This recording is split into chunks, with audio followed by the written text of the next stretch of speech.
दोस्तों, thyroid hormone की problem यानी हाइपोथायराइडिज्म जब भी किसी व्यक्ति को होता है तो उसको सप्लीमेंट्स में थायराइड हार्मोन दिया जाता है, यानी उसके टैबलेट्स दिए जाते हैं जो कि बॉडी के अंदर मौजूद हार्मोन की कमी को पूरा करने में मदद करते हैं। लेकिन इस हार्मोन को देने की जो प्रक्रिया है उसमें कई बार गलतियां हो जाती है, कई इंपॉर्टेंट इश्यूज आ जाते हैं। आज हम डिस्कस करेंगे कि इस प्रक्रिया के दौरान क्या इंपॉर्टेंट या कॉमन गलतियां हो सकती है जिसे जानना और समझना ज़रूरी है यदि इससे संबंधित गलतियों को आप अवॉइड करना चाहते हैं और बीमारी को बेटर वे में मैनेज करना चाहते हैं। टॉपिक पर जाने से पहले जो लोग हमारे चैनल पर नए हैं उन्हें रिक्वेस्ट करूँगा कि चैनल को सब्सक्राइब करें, वीडियोस को लाइक करें, शेयर करें, फॉलो करें, कमेंट करें, पूरा देखें। टॉपिक बहुत ही इंपॉर्टेंट है, एक्सक्लूसिव है, आपको किसी भी और चैनल पर नहीं मिलेगा, एंड तक देखिएगा। चलिए शुरू करते हैं पॉइंट वीडियो।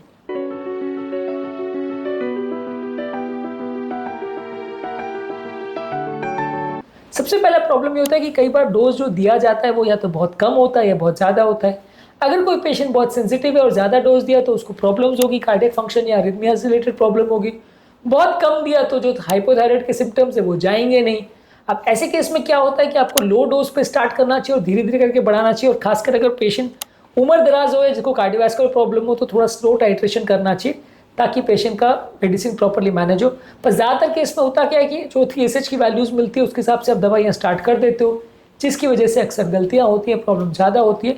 तो गलत डोज अगर पेशेंट को दिया जाए तो एक इम्पॉर्टेंट प्रॉब्लम होती है।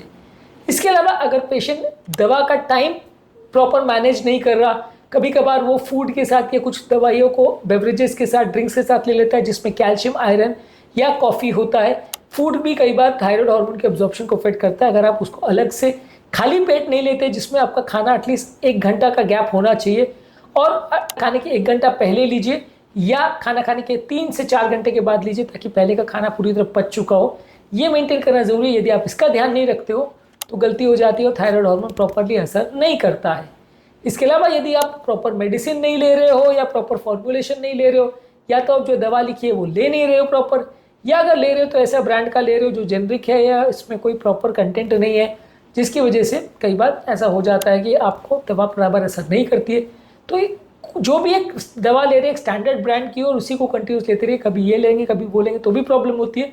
और कई बार नॉन स्टैंडर्डाइज हार्मोन मिल जाता है तो वो भी कम ज़्यादा असर करता है, तो इसकी वजह से भी दवाइयाँ मैनेज करना मुश्किल होता है। इसके अलावा दवाइयों के आपस में इंट्रैक्शंस भी होते हैं। अगर साथ में कैल्शियम, आयरन सप्लीमेंट्स और एंटासिड्स लिए जाते हैं तो वो थायराइड हार्मोन के एक्शन को अफेक्ट कर सकता है।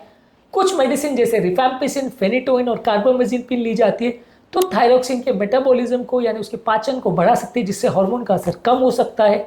कुछ मेडिसिन जैसे एस्ट्रोजन और ग्लूकोकॉर्टिकॉइड्स लेते हैं तो वो थायराइड हार्मोन के असर को अफेक्ट कर सकता है, चेंज कर सकता है। तो ये सारी दवाइयों के साथ अगर आप थायराइड हार्मोन को लेते हो तो प्रॉब्लम्स होने का चांस ज़्यादा है।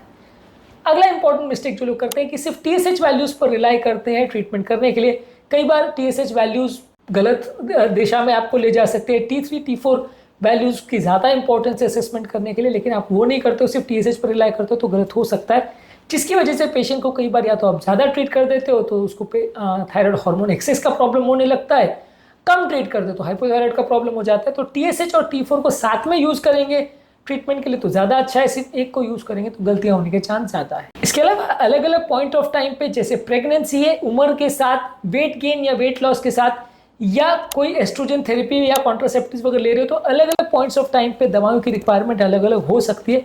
इसका भी ध्यान देने की ज़रूरत है। यदि आप प्रॉपरली उसको ध्यान नहीं देते हो तो भी उससे प्रॉब्लम हो सकती है। तो अलग अलग टाइमिंग पे डोजेस को प्रॉपरली एडजस्ट करना अलग अलग सिचुएशंस के हिसाब से ज़रूरी है। इसके अलावा कई बार सब क्लिनिकल हाइपोथायराइडिज्म मिस हो जाता है, यानी माइल्ड TSH एलिवेशन होता है। TSH वैल्यूज़ अगर 10 से कम है तो आप ट्रीट नहीं करते हो। ज़्यादातर सब क्लिनिकल हाइपोथायराइडिज्म जिसमें कोई फीचर नहीं होता उसमें TSH अगर 10 से ज़्यादा हो तो ट्रीट करना चाहिए, लेकिन कई बार ऐसा होता है कि आप नहीं ट्रीट करते हो, बाद में बढ़ जाता है, तो मॉनिटर करते रहिए। यूजली ऐसा रिकमेंड होता है कि TSH अगर 10 से ज़्यादा हो तो ट्रीट करना चाहिए। और अगर पेशेंट को प्रेगनेंसी है, सिम्टम्स है, लक्षण है या कोमॉर्बिड कंडीशन है तो जल्दी भी आप ट्रीट कर सकते हो। इसके अलावा अगर पेशेंट को आप ओवर ट्रीट या अंडर ट्रीट कर रहे हो, उसके लक्षणों को आप इग्नोर अगर करते हो तो वो भी प्रॉब्लम होती है। पेशेंट उसके बाद दवा प्रॉपर नहीं ले पाता है, इसलिए प्रॉपरली दवा लीजिए, सिम्टम्स को पेशेंट को बताइए और उसको प्रॉपरली मैनेज करिए। पेशेंट का एजुकेशन ज़रूरी है, दवा कैसे लेना है, क्या लेना है, किस तरह से लेना है, उसके क्या असर, साइड इफेक्ट्स होते हैं, इसके बारे में प्रॉपर जानकारी होना ज़रूरी है। इनको अगर आप इग्नोर करेंगे तो अक्सर प्रॉब्लम होगी और आप प्रॉपरली उसको मैनेज नहीं कर पाओगे। इसके अलावा कुछ ऐसी बीमारियां हैं जो थायराइड हार्मोन क्रिएट कर सकती है इश्यूज, जैसे पेशेंट को थायराइड का इन्फ्लेमेशन हो यानी थायराइडाइटिस हो, पिट्यूटरी यानी ब्रेन के ग्लैंड का अगर प्रॉब्लम हो तो इस सब की वजह से भी थायराइड प्रॉब्लम हो सकती है।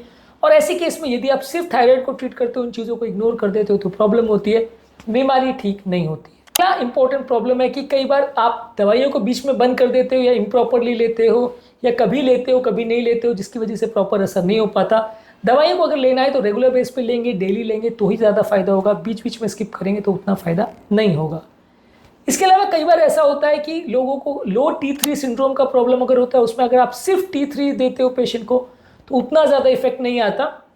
ऐसे केस में आपको पूरे थायराइड फंक्शन का इवैल्यूएशन करना है और जिस कारण से ये प्रॉब्लम हो रही है उसको आपको ट्रीट करने की आवश्यकता है। पेशेंट को अगर सिर्फ लो T3 लेवल से और आपने उसको ट्रीट करना चालू कर दिया, थायराइड इलनेस के हिसाब से ट्रीट करना चालू कर दिया और वो किसी और नॉन थायराइडल प्रॉब्लम की वजह से इशू था, तो प्रॉब्लम्स होगी और फायदे के बदले नुकसान होगा। तो लो T3 सिंड्रोम में ट्रीटमेंट करने से पहले आपको विशेष डिस्कशन करने की आवश्यकता है और एंडोक्राइनोलॉजिस्ट को दिखाने की आवश्यकता है। आज के टॉपिक में हमने बात करी कुछ कॉमन गलतियों के बारे में जो थायराइड मेडिसिन देते समय होती है, जिसके बारे में जानना, समझना और मैनेज करना ज़रूरी है।